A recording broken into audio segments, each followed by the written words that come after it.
Como una obra que se monta líricamente, sin ensayos, pero con la visión del triunfo, el gesto muscular al primer reto de una mirada o una lente alistan la comisura de sus labios y ¿listo?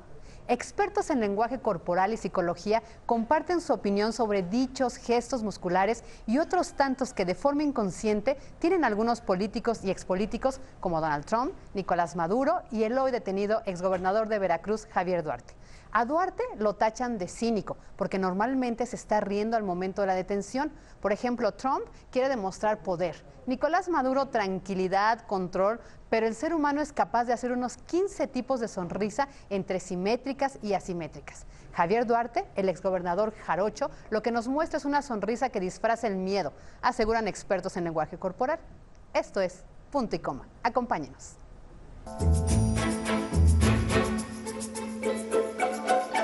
El discurso, la imagen y el personaje es fundamental para enviar un mensaje. Políticos, actores y la mayoría de los personajes públicos se enfrentan a estas disyuntivas. En recientes fechas, 3 personajes han llamado la atención por sus discursos, pero sobre todo por su imagen ante la sociedad y los medios de comunicación. El presidente estadounidense Donald Trump encabeza la lista. Su actividad corporal ha sorprendido a propios y extraños. Expertos en comunicación afirmaron que, mientras que los anteriores presidentes como Bill Clinton y Barack Obama a menudo se apartaban del atril para comprometerse con la multitud, Trump permanece en su sitio y utiliza grandes gestos corporales y expresiones para dar sus argumentos. Esto transmite una sensación de poder y control en lugar de emplear un enfoque más colaborativo. Sin embargo, destacaron que Trump tiene una cara triste en su expresión facial más común, vista a menudo cuando posa para las cámaras. Combina una quijada pronunciada, la boca cerrada y ojos miran fijamente. Y otro personaje es el presidente de Venezuela, Nicolás Maduro. Sus críticos afirmaron que Maduro emplea un doble discurso frente a los graves problemas que atraviesa el país. Demuestra que no está dispuesto a llegar a algún acuerdo con la oposición y eso se ve en su gobierno, pero sobre todo en su actuar frente a las masas, a los medios de comunicación, que eso lo refleja en el rostro, en su gesticulación, en su actuar, en su expresión. Y destacaron, por un lado llama a entablar un diálogo de paz y por el otro califica a sus adversarios de golpistas, conspiradores y traidores a la patria, y que lo hace de una manera muy espontánea, natural. Hay un doble discurso y que es parte de su personalidad. El tercer personaje es el exgobernador de Veracruz, Javier Duarte. Hace un par de días, Javier Duarte se presentó ante las autoridades de Guatemala y lo que más sorprendió de esa aparición fue la sonrisa con la que se dirigió a la autoridad y a los medios de comunicación. Se esperaba que después de estar 73 días preso, el exgobernador veracruzano iba a tener otro semblante, quizás preocupado o inseguro. No, nada de eso. Su imagen era todo lo contrario, quizás rayando el cinismo. Los expertos afirmaron que ese gesto de Duarte, su sonrisa, es el manifestar que no siente culpa. Se trata de la misma sonrisa que mantuvo cuando fue detenido el pasado 25 de abril en Guatemala.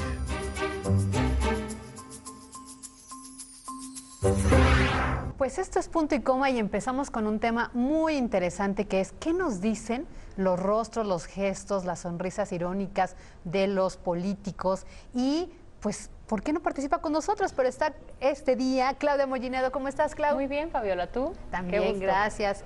Paola Barquet, ¿cómo estás? Muy buen día, ya listos para otro tema y pues ahora @Pao Barquet, que ya sabemos que es muy importante, como lo decías, la participación de todos y obviamente también el Twitter de Punto y Coma. Exactamente. Y está con nosotros Alejandro Muta. Alejandro, bienvenido. Muchas gracias.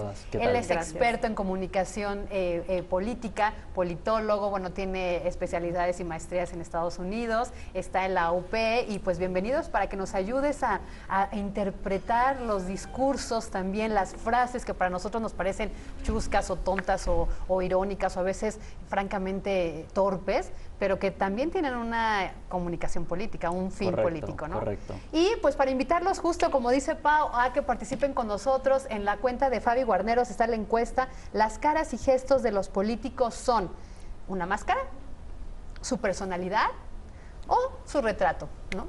Pues ¿cómo ves, mi querido Alejandro? Tú has visto mejor que nadie todas las expresiones de estos personajes que presentamos hoy en Punto y Coma. ¿Y qué son? ¿Máscaras? ¿Son ya poses estudiadas o a veces sí se les chispan reflejos de lo que realmente son? Sí, no, yo creo que depende también, ¿no? Depende de qué político estamos hablando, porque es verdad que hay políticos que son más auténticos o hay políticos que les cuesta más el manejo con los medios de comunicación o hay políticos que se les hace mucho más fácil. Por ejemplo, Hugo Chávez, que yo en lo que puedo siempre lo cito como un modelo de comunicación política, pues era una persona que se le daba muy bien los medios de comunicación. Eso no ocurre, por ejemplo, con Nicolás Maduro. Y pasa otra cosa también, hay políticos que por un lado aceptan o están dispuestos a entrenarse, es decir, a entrenarse a cómo yo me enfrento a una cámara, cómo yo me enfrento delante de un micrófono, cómo me enfrento yo en una tarima con 100.000 personas o 50.000 personas. Todo eso se trabaja. Todo eso se puede entrenar. Hay políticos que no. Por ejemplo, sé que Chávez, por ejemplo, nunca se entrenó, pero tenía el don de la palabra y el don del uso de la comunicación. Walter Lippmann, que es un experto en opinión pública, decía una cosa que en nuestro lenguaje coloquial es: una imagen vale más que 1.000 palabras. Él decía, la construcción de una imagen es mucho más persuasiva y poderosa que la palabra del político.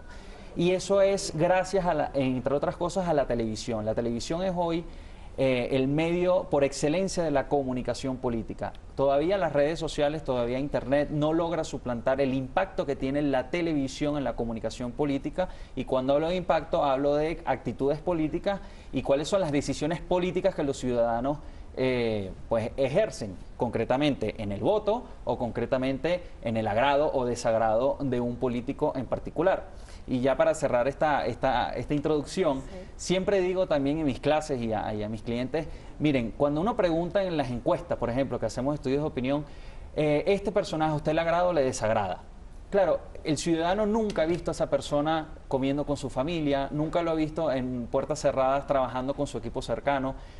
¿Cómo califica el ciudadano a un político en cuanto me agrada o me desagrada? Incluso en cuanto a sus competencias, por lo que ve en la televisión y por lo que dice el político, no por otra cosa, porque nosotros no vemos al presidente a puerta cerrada con su secretario gestionando. Yo no sé si él es capaz, pero yo saco esas conclusiones por lo que yo veo en televisión.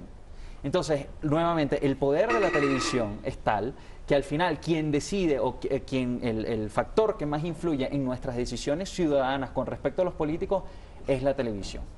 Yo quiero hacerte dos preguntas, sí, Alejandro. Una que surge con base en este discurso que nos das. ¿Cuánto es el porcentaje de la imagen y cuánto es el porcentaje del discurso político? Sí. Y dos, ¿qué es el carisma? ¿Y por qué el carisma mueve tanto a las masas? Es una muy buena pregunta. Voy a comenzar por la segunda, si están de acuerdo. Sí. El carisma no es una virtud que reside en la persona, no es una virtud que reside en el político. De hecho, es una virtud que reside en los ojos de quien lo ve. ¿Okay? Y eso es importante. ¿Por qué? Yo puedo ser un político honesto o no. La gente puede opinar que yo soy honesto o no. Y ahí puede haber una diferencia de opinión. Ahora, no ocurre lo mismo con el carisma. El político no puede decir: yo soy carismático o no soy carismático. Eso no es una realidad objetiva, eso no es una verdad objetiva. Una verdad objetiva es si eres honesto o no, dependiendo, digamos, independientemente de lo que piensa la gente de ti. Pero el carisma, ¿quién le da ese calificativo? Al final es la gente, no es el propio político. Y el carisma es un don, además, que no se adquiere. Es decir, es un don con el que se nace. Es un don con el que se nace y el que lo tiene que necesariamente, como cualquier virtud, ejercitarla, fortalecerla, trabajarla. Y repito, hay políticos que no tienen carisma, hay políticos que, como no tienen carisma, no tienen facilidad para salir en televisión y poder ser personas que puedan mostrar autenticidad o puedan mostrar algún tipo de carácter o credibilidad. Para eso, lo que muchas veces lo que hacemos, los que hacemos consultoría política es intentar pues potenciar aquellas cosas que el político sí puede en términos de comunicación y de alguna manera aquellos medios con el que no se le facilita, pues sencillamente que pase a un segundo plano. A los políticos no se le puede pedir peras al olmo. Tú no le puedes pedir a un político que enganche con la gente, que conecte con la gente en televisión, sí es una persona que no se le da, porque le estás pidiendo a una persona que si no le nace, es más, le va a salir peor.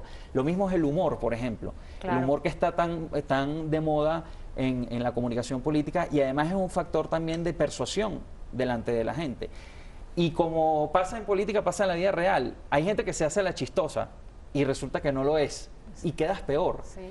Maduro, por ejemplo, exactamente. Entonces, Chávez era, yo creo que lo contrario, Chávez era una persona que se le daba muy bien el humor y era una cosa que él explotaba. Cuando a ti no se te da bien el humor, pues mejor no cuentes chistes, aunque quieras hacerte el chistoso, pues no lo hagas porque se van a burlar de ti, que es lo que ocurre con Maduro. Alejandro, vamos a presentar a nuestra otra invitada. Claro que ella es Miriam Cervantes, ella es grafóloga y también fisionomista. ¿Cómo estás, Miriam? Bienvenida.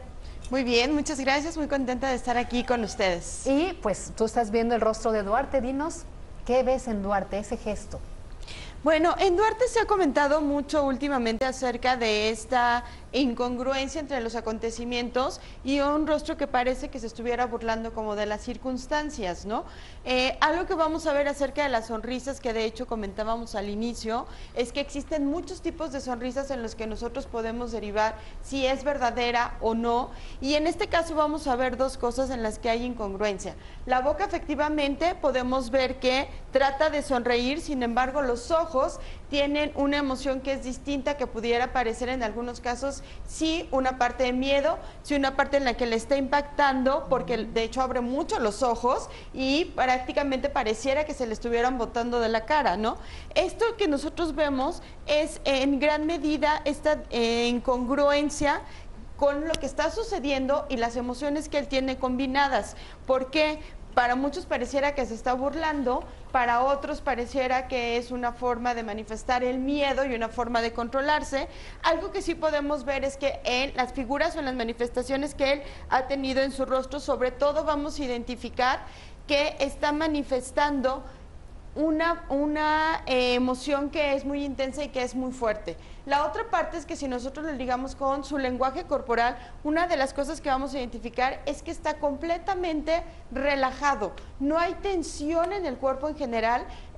Una de las situaciones que podemos identificar es que está como en una postura de espectador, no lo vemos angustiado, no lo vemos con cierta presión, lo vemos sonriente, de hecho lo vemos que hace comentarios con otras personas y sonríen y pareciera que estuvieran pues así haciendo hasta chistes, aunque no lo sabemos, en efecto, porque no oímos estas conversaciones privadas, pero su lenguaje es relajado, vemos unos hombros que están caídos, que no están tensos, un rostro que en muchas ocasiones en la detención lo vimos hacia abajo, con mucha tranquilidad.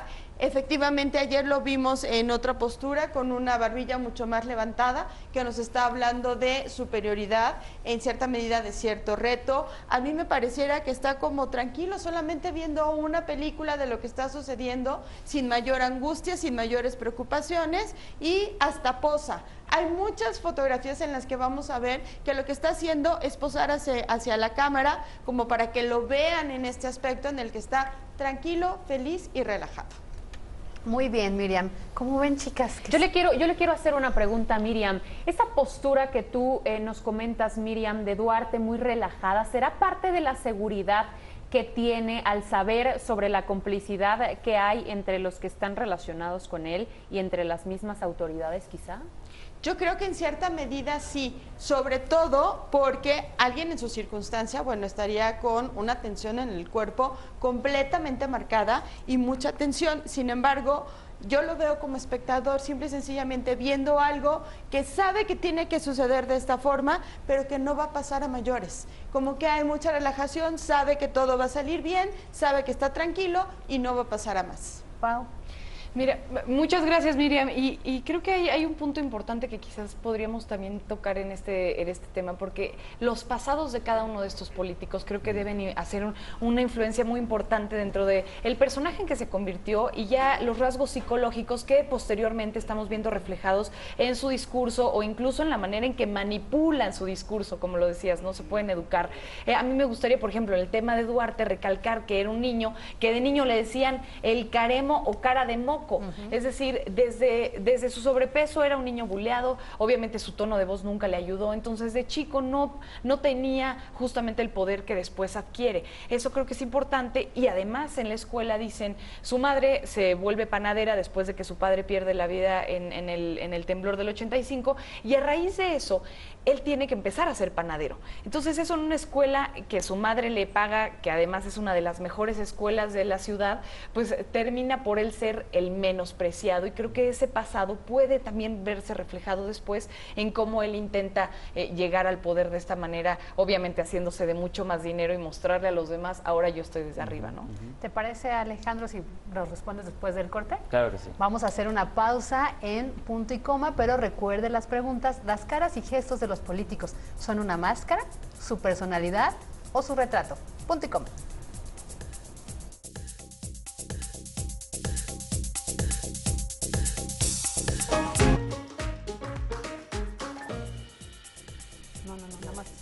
Repetimos nuevamente la pregunta que está en Twitter. ¿Las caras y gestos de los políticos son una máscara, su personalidad o su retrato? Ayúdennos para que también podamos agregar estos temas a este debate, diálogo, en relación a las gesticulaciones de estos líderes.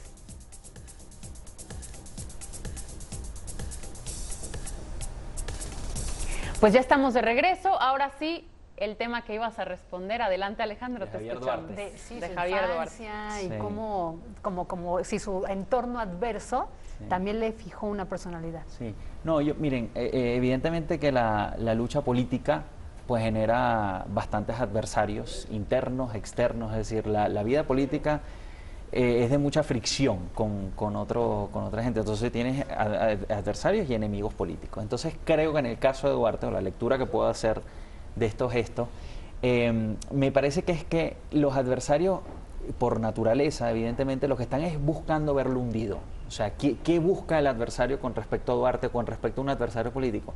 Yo lo quiero ver hundido.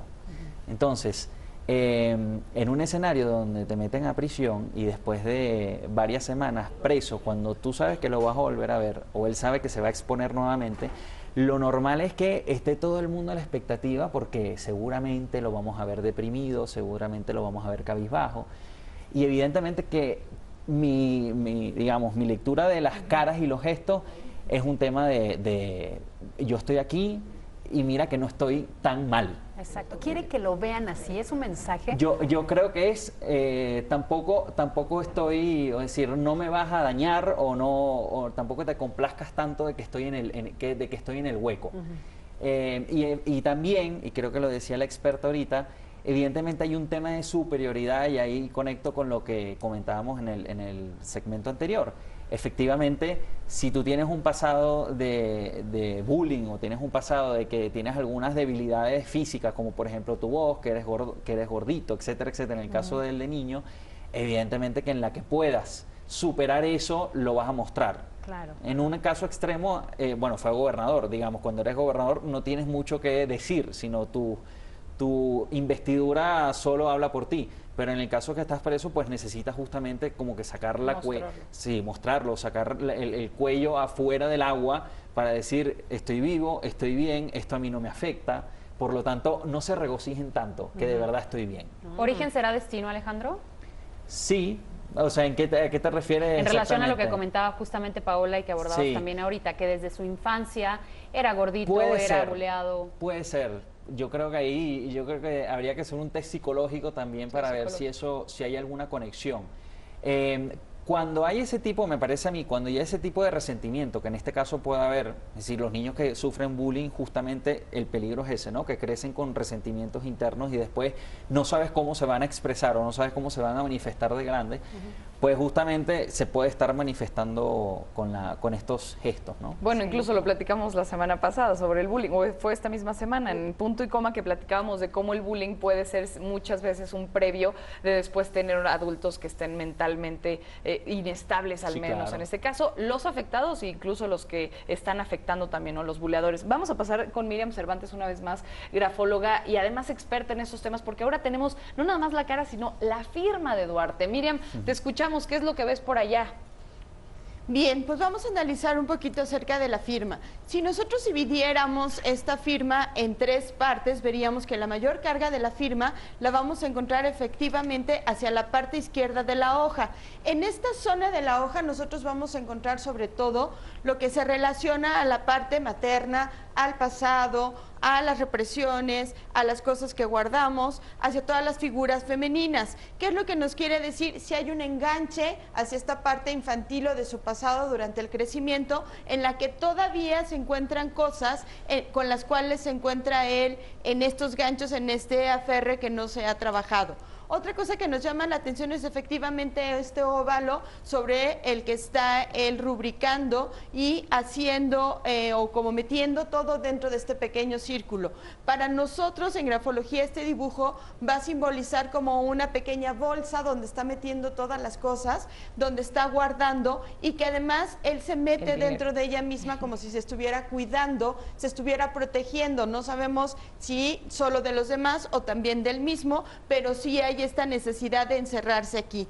Hacia la parte izquierda encontramos mucho menos gráficos, hay mucho menos dibujos y es un indicador muy ligero de esta elevación que va un poco hacia arriba, es una dirección muy ligera pero que sí se inclina hacia la parte de arriba, que nos indica esta necesidad de crecimiento, esta necesidad de traer las cosas, pero siempre con una parte crítica muy fuerte. Si vemos esta línea que cruza la firma de manera vertical, una de las cosas que vamos a ver es esta gran necesidad de él mismo estarse como tachando, como estarse juzgando, como estarse tratando de mejorar siempre. Es una persona que tiene una gran necesidad de estarse revisando constantemente y puede ser muy duro con él mismo y además con las personas que los rodean. Encontramos varios ángulos, varias líneas que son intensas y fuertes, que nos hablan de bajos niveles de tolerancia, de grandes exigencias y de un carácter que puede ser álgido y difícil de manejar. Miriam, ambicioso. Sí, esto es como si fuera una bolsa donde quiere meterlo prácticamente todo. Es esta necesidad de tenerlo todo. Hace ratito que hablábamos de su rostro, lo estamos confirmando también estas 2 áreas, ya que en el rostro vemos que la parte baja es la más grande, la más desarrollada, y esto nos habla de una gran necesidad de lo físico, de lo material, de lo económico y de todos los apetitos magnificados en un gran sentido. Tiene una gran necesidad del dinero, de alimentos, de todo lo que sea una satisfacción oral. Fíjate. Y además también de encontrarse, gracias Miriam, y además de encontrarse también con una satisfacción de reconocimiento constante. El momento en el que pierde a su padre, al parecer, según la gente que tenía de cerca, siempre fue muy duro para él, y entonces se encuentra a su segundo padre, que se volvió Fidel Herrera sin duda, y que fue además su padrino de carrera política. Eso ya nos lo puedes platicar, Alejandro, pero Fidel Herrera marca una pauta, no nada más en la parte política, sino también como de un segundo padre, y ahí uno reconoce la falta, la carencia que deja su padre y que después su madre suplanta, y lo veíamos en la firma, ¿no? Cómo está cargado mucho hacia el pasado, y es por eso que creo valía la pena, pues al menos retomar esa parte en donde él tuvo que tomar el supuesto rol de familia, y seguramente también por eso todos esos tachoneos y exigencias personales que se hace. Alejandro, quiero complementar un poco lo que dice Pau, porque sí es cierto. Duarte fue el asistente secretario particular de Fidel Herrera cuando él llegó al Senado, y él era literal el que le cargaba las hojas, el portafolio, y así llegó. De hecho, había un vínculo donde cuando llegó al gobierno decían que ni siquiera había llegado por propia personalidad, sino porque era el delfín de Fidel Herrera. Sí, y además una cosa que es muy común en política, te falte o no te falte el padre, es que tienes padrinos políticos, y esos padrinos políticos sin lugar a duda te marcan, o sea, marcan toda tu carrera política. Lo que ocurre muchas veces es que esos padrinos políticos al final, precisamente por, a veces ocurre, a veces no, pero precisamente por el ego o precisamente por la necesidad de reconocimiento y de no estar bajo la sombra de otros políticos, muchas veces se pelean o terminan divorciándose de quien fue en algún momento tu mentor, ¿no? Pero evidentemente cuando vemos estos gestos, cuando vemos todo lo que hay detrás, también hay que considerar que estamos ante una persona digamos que está en una situación extraordinaria, ¿no? Es decir, no es que es gobernante y estamos analizando como creo que vamos a analizar después otros que sí están en gobierno. Sí. En este caso está en una situación extrema, y justamente también en las situaciones extremas es cuando se evidencia también parte de la personalidad o de lo que quieren comunicar. Claudia, ¿cómo? ¿Qué pasa con Trump? Quiero ya irme a abordar el tema de Trump, porque si no, no nos da tiempo. ¿Qué pasa con Trump? ¿Qué tipo de carisma tiene Trump? Yo creo que Trump es el niño rico, mimado, que siempre ha sido exitoso, aunque algunos números no lo dicen, pero hablando en términos de imagen, que siempre ha sido exitoso.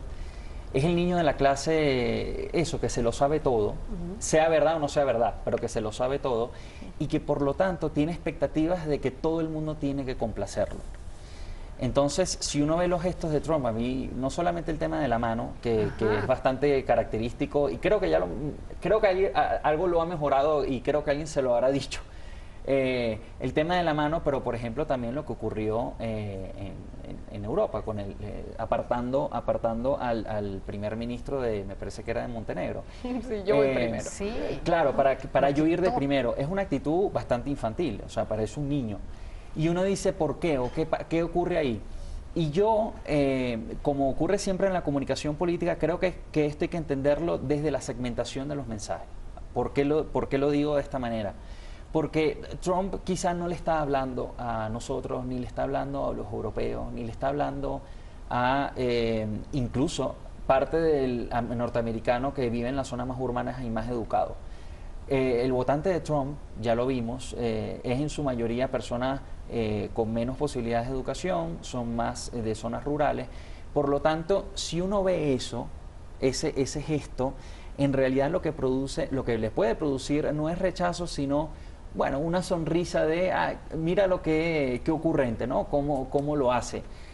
Creo que dentro de esa segmentación del mensaje, Trump habla, pero le está hablando a un público que normalmente los medios de comunicación, nosotros mismos que estamos digamos, en una dinámica distinta, nos genera choque porque no lo entendemos, porque no estamos ahí, porque no vivimos ahí.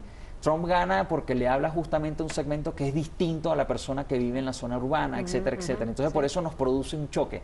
Pero a esas personas, yo no voy a decir, y no sé si todo le cae bien o todo le parece normal, pero no le afecta que sea así. Es decir, le puede hasta resbalar. Es decir, me es indiferente si él aparta o no aparta al primer ministro de Montenegro, porque al final, inclusive Trump lo ha dicho y lo dijo con respecto, por ejemplo, al expresidente Fox, who cares? O sea, ¿a quién le importa? Y que además, ¿quién es ese señor?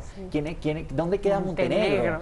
Y en Europa, bueno, ¿qué es Europa? Bueno, Francia y sí, Roma y 2 países más y no me entero de mucho más.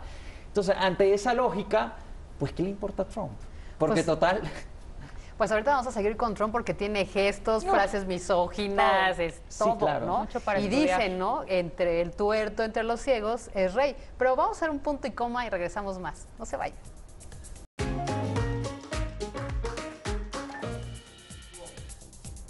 A ver, ya estamos de regreso y ahí tenemos el Twitter que les hemos estado compartiendo y que por favor participen, ya saben que es lo más importante y dice así: las caras y gestos de los políticos son una máscara, su personalidad o su retrato.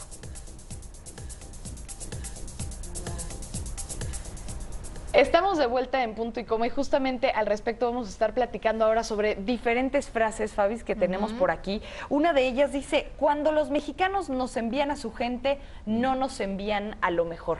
Es parte de las frases obviamente más representativas de este hombre y obviamente preguntarte, Alejandro, ¿qué quiere decir? ¿Qué está queriendo dar a entender a sus votantes sobre todo? Sí. Bueno, justamente lo que hablábamos ahorita en el corte, que el análisis que yo hago con respecto a cómo se refiere Trump a México y a los mexicanos, no se limita solamente a México. Es decir, cuando ellos hablan de los mexicanos y de México, en realidad lo que están es encerrando toda Latinoamérica con un solo país, porque en términos de comprensión, de impacto del mensaje, de entendimiento de lo que me están diciendo, si yo digo México, pues todo el mundo en Estados Unidos sabe que el país que tiene fronterizo en el sur es México. Ahora, si yo le hablo a un norteamericano de Guatemala, de El Salvador, de Nicaragua, es peligroso generalizar, pero muchos de esos votantes de Trump en realidad no saben dónde está o no saben si son estados que pertenecen a México, no tienen mucha idea. De hecho, en Europa, uno le pregunta a un norteamericano de estos poco educados y más de zonas rurales sobre Europa y quizás no sabe diferenciar mucho de los países o cuáles son las capitales, porque lamentablemente también no solamente hay un tema de ignorancia por falta de información o lo que sea, sino porque también hay falta de interés. Y entonces creo que Trump responde justamente eso, con la frase que tú acabas de decir. Al final en lo que se está refiriendo es a los inmigrantes ilegales.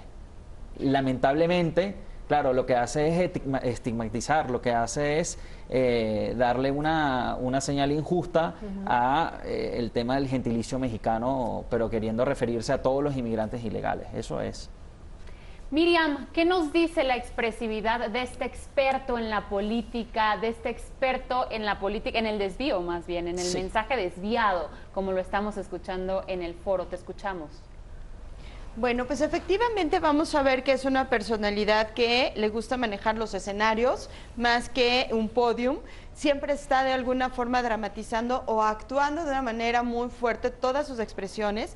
Yo sí le encuentro perfectamente esta definición que nos hablaba ahorita nuestro experto respecto a esta familiaridad que tiene con lo infantil, con todos los gestos o con todas las gesticulaciones que podemos ver desde un niño pequeño, porque tiende mucho al berrinche, lo hemos visto en otras fotografías donde lo primero que muestra son los pucheros, ¿no? Es una expresión que es muy constante en él y generalmente está yendo a estas características donde está mostrando el desacuerdo a través de un berrinche o de un puchero o de una expresión que puede ser perfectamente la de un niño pequeño. Algo que también nosotros vamos a identificar mucho en su cara, porque lo muestra mucho cada vez que tiene esta exageración en la apertura de la boca, el tamaño de sus dientes es demasiado pequeño, efectivamente como si fueran los de un infante que está reflejando estas características. Entonces nos viene a corroborar toda esta personalidad. Si tú le quitas a este rostro todas las características de un hombre adulto, podemos encontrar con facilidad un niño pequeño consentido que está acostumbrado a tenerlo todo, y si no lo tengo entonces hago berrinche a través de estos gestos. También vemos que es muy común que él haga este fruncimiento del ceño donde muestra este desacuerdo en el que no lo maneja o no trata de dominarlo, sino es muy abierto. Una de las cosas que tiene Trump es que no administra sus emociones, sino las muestra tal cual a través de todas estas gesticulaciones. Efectivamente se ha hablado mucho del manoteo que hace al momento de saludar, donde no suelta la mano o ejerce esta presión sobre la persona que está saludando, y tenemos que recordar de que cuando nosotros hacemos este gesto donde saludamos y nos metemos al espacio de la persona que tenemos enfrente, a su espacio íntimo, lo estamos invadiendo, y es una de las formas en que él muestra poder desde el momento es que está saludando a los otros. Te invado en tu espacio y entonces desde ahí ya estoy estableciendo mi postura, mi posición de dominio y de poder. Es una persona que también vemos que conforme habla se excita, y entonces es muy común que la sangre se agolpe en el rostro o se agolpe en la piel, y por eso tiene esta tendencia además de siempre traer la piel como rojiza, como en esta característica naranjosa que a veces se ha identificado en su rostro. Pero vean además esta fotografía del puchero que estamos encontrando aquí, ¿no? Es como cualquier niño pequeño de 3, 4 años que está haciendo berrinche por la inconformidad que está mostrando. Sus características también muy especiales es que el ojo es hundido, desde este punto de vista vive en su propio mundo, son personas que viven en su interior y difícilmente intercambian información con el exterior para actualizarse. Es lo que yo creo, lo que yo pienso, todo lo traigo hacia mi punto personal de vista, y sobre esto yo manejo todas las cuestiones. Dramatismo total en cada una de las exposiciones o en cada una de las muestras públicas que él puede tener. Bueno, pues como sabemos, Trump es experto. Muchísimas gracias, Miriam. Como sabemos, Trump es un experto en el arte política de la distracción, y lo hemos visto con sus tweets. Maneja la agenda internacional por medio de tweets.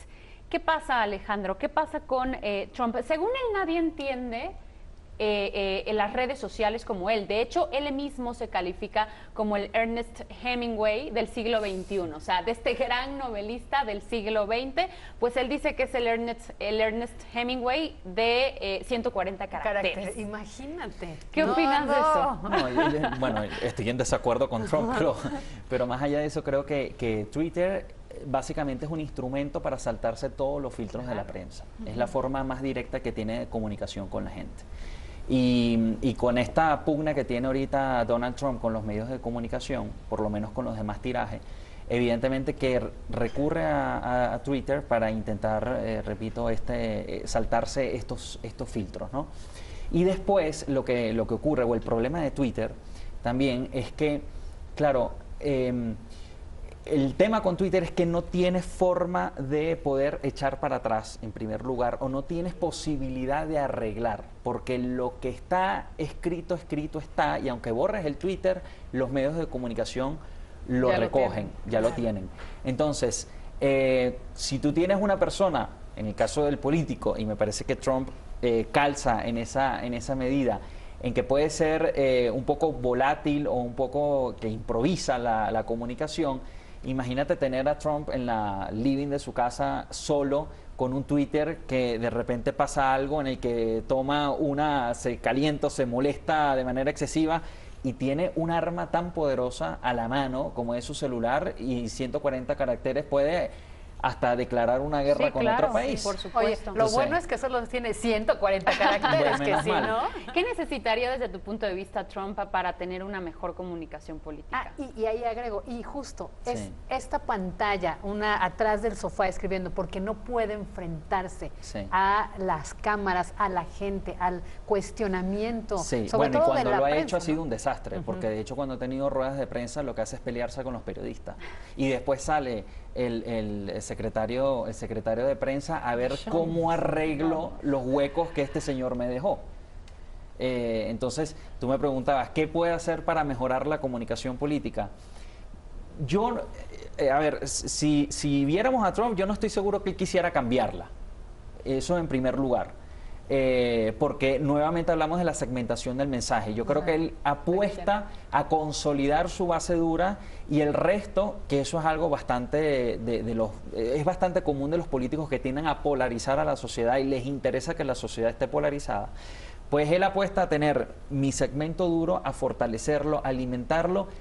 Y de verdad, si tengo otra mitad del país que lo que hace es todo lo contrario, totalmente antagónica, de hecho eso puede servirme de alimento para seguir alimentando a mi parte. ¿Y eso es agresividad?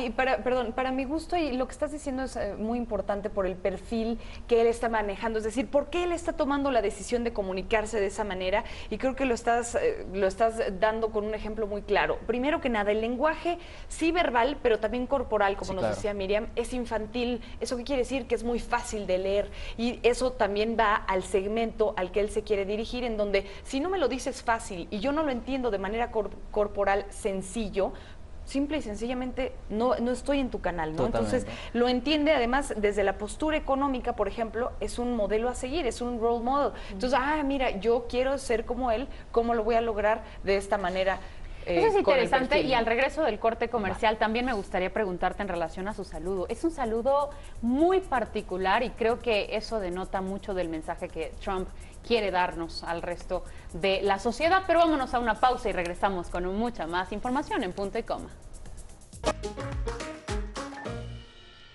Un niño mimado, que hace pucheros, que hace berrinche, que pone y redacta lo que escribe en 140 caracteres. Lo malo es que es el presidente de una de las naciones más poderosas del mundo. Y Alejandro, de repente no solo tienes que preparar para ser presidente, sino también para cuidar tu imagen y saber cómo expresarte. Y lo peligroso es que hay mucha gente que llega al poder, presidentes, gobernadores, alcaldes, y no tienen ni idea de gestión, pero son muy buenos en comunicación. De hecho, hay un fenómeno que se llama el síndrome de Oettinger. Oettinger fue un senador o candidato a senador en los Estados Unidos en la década de los 70, en el que justamente se le dio ese nombre, el síndrome de Oettinger, porque era un político que no estaba nada preparado, pero digamos que lo construyeron de manera muy al toque, muy buena en los medios de comunicación. Y cuando dio su primer discurso en vivo y en directo y ya estaba en el poder, era un completo y absoluto desastre. ¿Por qué? Porque la gente lo había conocido a través de los pósters, a través de la televisión, a través de un escrito en la prensa. Entonces, claro, construimos una imagen del político que muchas veces, y esto es importante decirlo, no es siempre, porque tampoco se puede ver el tema de la comunicación política como necesariamente manipulación. Y esto es importante también, porque hay políticos que son auténticos y eso es lo que son y eso es lo que sale en la prensa o en los medios de comunicación. En el caso de este Oettinger fue un completo y absoluto desastre. Por eso yo creo que al final, como yo siempre digo que las herramientas de comunicación política es como un cuchillo. Tú lo puedes utilizar para cortar un buen pedazo de carne y que funcione muy bien, o puedes usarlo también para manipular y que el ciudadano común pues se asuma que un político es así y es asado por lo que ve en televisión, y eso puede ser evidentemente una cosa que no es real. Vamos a ir con Miriam Cervantes una vez más. Querida Miriam, morimos por escuchar ahora qué está pasando con la firma de Donald Trump. Te escuchamos. Perfecto, aquí lo que vamos a ver es la evolución que ha tenido su firma a través de los años. Aquí tenemos una del 2015 contra la que tenemos actualmente de 2017. Dos rasgos fundamentales que vamos a encontrar en este grafismo. Vamos a ver que en esta terminación lo hace de forma más redondeada y hacia abajo, y aquí vamos a encontrar un triángulo. Eso quiere decir, en grafología siempre los triángulos nos van a hablar de mayor dificultad para el contacto, una personalidad mucho más álgida. Siempre ha sido una personalidad, digamos, con estas dificultades para tratarse, para manejarse con facilidad. Sin embargo, ahora la vemos que está muchísimo más marcada que anteriormente. También vamos a ver que anteriormente teníamos una firma que era más extensa. Hoy por hoy vamos a ver una firma que está mucho más retraída, que nos habla de esta gran necesidad como de mantenerse con precaución, con mucho cuidado hacia los demás. En general vemos que es una firma que no se ve legible, no es que podamos leer perfectamente nombres y apellidos, es una forma de mostrarse con ciertas reservas hacia los demás. No le gusta mostrarse abiertamente, siempre va a ser un personaje público y posiblemente en su vida personal sea de una manera distinta, aunque hay muy pocos rasgos que nos indiquen que se vuelve un poco más suavizado con su persona cercana. Aquí también vamos a ver que es una personalidad muy nerviosa, lo cual nos lleva a tener bajos niveles de tolerancia, de grandes exigencias también, y sobre todo que estos picos, si se fijan, son muy marcados hacia la zona de arriba. Estas son las grandes aspiraciones y esta gran necesidad de crecimiento y de ir evolucionando, sobre todo en este año 2017. Querida Miriam, entonces esos picos de los que nos hablas, ya para la segunda etapa en donde estamos comparando las firmas, esa necesidad de obtener, o ¿qué dijiste que eran los picos? Sí, de tener un mayor crecimiento, de mayor posicionamiento. Si se fijan, además estamos con pequeños puntos de tinta recargados en estas partes superiores. Gracias, María. Claudia, retoma tu pregunta. Ay, sí, yo te quería preguntar, Alejandro, ¿cuánto es, una pregunta que te hice al inicio del programa, perdón, ¿cuánto es nuestro porcentaje de credibilidad en relación al lenguaje verbal y al lenguaje no verbal? De credibilidad, a ver, de uso, de lenguaje no verbal y verbal, se calcula, los expertos dicen que es 93% de nuestra comunicación. No me remito solo a los políticos, en general es 93%. Y si ¿La no verbal? La no verbal es 90%, es muy alta, más de lo que uno puede considerar, porque uno puede decir, bueno, pero es que yo estoy hablando todo el tiempo. Sí, eso puede ser verdad, pero si uno se fija, por ejemplo, en reuniones de trabajo, en el día a día, comunica mucho más, y ya que hablas de credibilidad, es mucho más creíble el gesto de las personas. Y por eso Lippmann decía que la imagen, la construcción de la imagen es mucho más poderosa que las palabras, porque tú me puedes decir a mí, yo estoy triste o yo estoy feliz, y puedes al mismo tiempo comunicármelo por una risa o puedes comunicarme que estás triste por un llanto. Para mí tú vas a ser más creíble si me lo comunicas por un llanto que si simplemente me lo dices, ¿no? Entonces creo que en el día a día, y los políticos no es la excepción, evidentemente. Quizá si uno ve segmentos o uno ve por partes la comunicación de los políticos según el formato que sea, quizá lo del 93% no se va a aplicar en todos los casos. Pero ciertamente el tema de la comunicación no verbal, y para muestra un botón el señor Duarte, hoy estamos hablando de un gesto de Duarte, no estamos hablando ni siquiera de un statement ni que dijo, no, estamos hablando de un gesto porque salió en un tribunal y tiene que declarar. Entonces, ese es el nivel de impacto que tiene. Alejandro, yo me quiero ir rápido con Maduro, porque si no, no nos va a dar tiempo. Y Maduro es otro personaje también muy polémico, pero él no solo habla a la cámara y al micrófono y baila, sino él habla con Dios y con los pajaritos. Pero vamos a hacer un punto y coma y regresamos. De hecho. Miriam, cuéntanos qué dice la cara de Maduro. Bien, vamos a ver rápidamente algunas características. En principio nos llama la atención que es un rostro completamente cuadrado, lo que nos habla de esta gran necesidad de basarse en ciertos principios que él establece, que él son los que considera que son los correctos. Una personalidad con mucha energía, vemos mucho cabello y vello en el rostro, que es muy fuerte, muy intenso.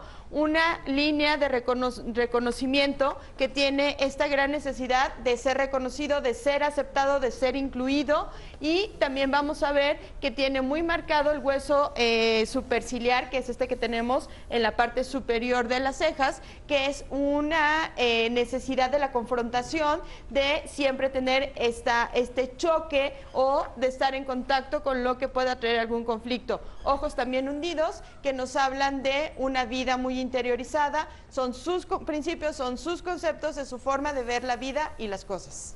Sí, Alejandro, se nos acaba el tiempo. Tú eres venezolano, Pau me lo acaba de subrayar, pues tú puedes hablar, tienes autoridad para hablar de tu presidente, dichos o rostros. Bueno, precisamente, si uno haría una encuesta mundial sobre Maduro, probablemente las conclusiones fueran similares con respecto a que es una persona limitada, es una persona que no tiene conocimiento de nada, es una persona que no sabe hablar, etcétera, etcétera. Pero resulta que antes de ser presidente, Maduro fue canciller más de 6 años y medio. Y la oposición puertas adentro veía a Nicolás Maduro durante su gestión como canciller como uno de los canales de comunicación con el gobierno. De hecho, lo reconocían como uno de los negociadores más hábiles que tenía el gobierno y con el que se podía dialogar. No hay que olvidar que Maduro viene del sindicalismo, viene del sector sindical. Y lo que justamente caracteriza a un líder sindical es la negociación. Es decir, un líder sindical está todo el día negociando, como el político está todo el día negociando porque es parte de su esencia. Hijo, qué interesante. Y uno dice, ¿y cómo puede ser que esa misma persona ahora todo el mundo la califica como la califica? Y es un tema de comunicación, es un tema porque sencillamente es un hombre que no tiene la capacidad para poder comunicarse de manera fluida, correcta y con credibilidad. Nos tenemos que ir, Alejandro, se nos acabó el tiempo. Bueno. Muchísimas gracias, sobre todo usted que participó. Las respuestas fueron una máscara 68%, su personalidad 26%, su retrato 6%. Gracias, chicas, gracias, Claudia, Pau. Gracias. Con eso nos quedamos para el próximo jueves. Para el próximo jueves vamos a seguir con el tema. Quédese en Excelsior Televisión, no se vaya, quédese con Gaby Tlaseca en Titulares de la Tarde y en el medio tiempo 2-0 favor a Alemania.